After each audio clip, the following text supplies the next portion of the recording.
فەرماندەمەدانەکانی پێشمەگە لە باشووری کەرکووک ڕای دەگەیەنن زیادبوونی زموزۆڵی تیرۆرستانی داعش لە هەندێک ناوچە بۆ مانەوەی حەویجە لەژێر ڕکێفی داعش دەگەڕێتەوە و ڕاشی دەگەیەنن ئەگەر بەغدا خوازیاری باشکردنی دۆخی ئەمنیە پێویستە پەلە لە دەستپێکردنی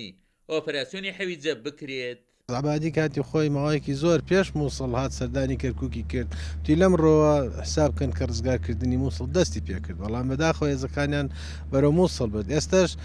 مووسڵ بە هەموو ئەوەی کە جۆمان لێبێت بەرەو تەواوبوونە ڕوات بەڵام لە هەمان کاتە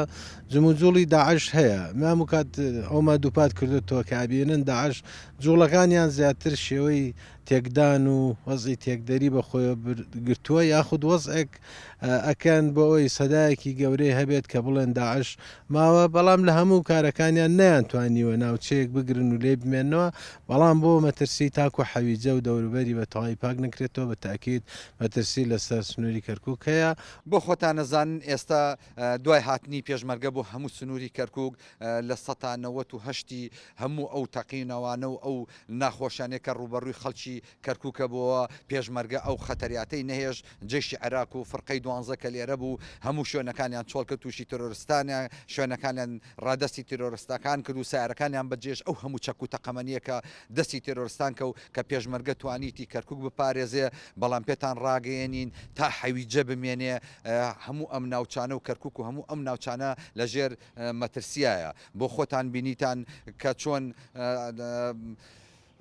فترێکی پێش ئێستا 100 کەسیان هاتە ناو کەرکووکەوە چه حاڵەتێکیان کرد تا هەمویان کوژران دوایی پەلامار معسکەری کەیوانیاندا دوایی لەم چەند ڕۆژەی پێشوە پەلامار دووزیاندا لە زەرگەوە پەلامار دووزیاندا ئەمانە تا حەویجە بمێنێ ئەم شەڕ و پێکدانانە و خەتەرەی تێرۆستانی داعشەرەمێنێ. پەرلەمانتارێکی عێراقیش ڕای دەگەیەنێت هیچ بانێک بۆ دواخستنی ئۆپراسیۆنی حەویجە نەماوە بە تایبەت دوایەوەی ئۆپراسیۆنی ئەو قەزایە بەهۆی مووسڵەوە دواخرا بوو. كل المؤشرات وكل المتابعين للشأن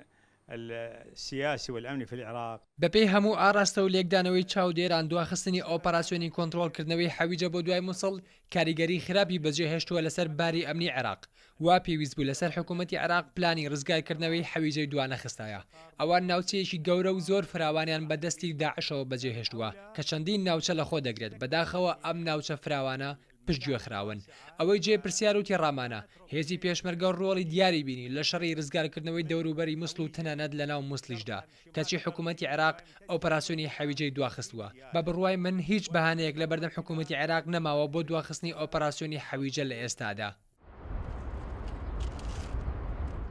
خواست و داواکاری حکوومەتی خۆجێی کەرکووک لە ڕابردوودا پەلەکردن بۆ لە ئەنجامدانی ئۆپەراسیۆنی حەویجە و لە دوایین پەیامیشیدا پارێزگاری کەرکووک ڕایگەیاندووە ئەگەر حەویجە ڕزگار نەکرێت ئەو ناوچەیە دەبێتە پایتەختی دووەمی خلافەتەکەی داعش لە دوای مووسڵ. عومەر غەریب،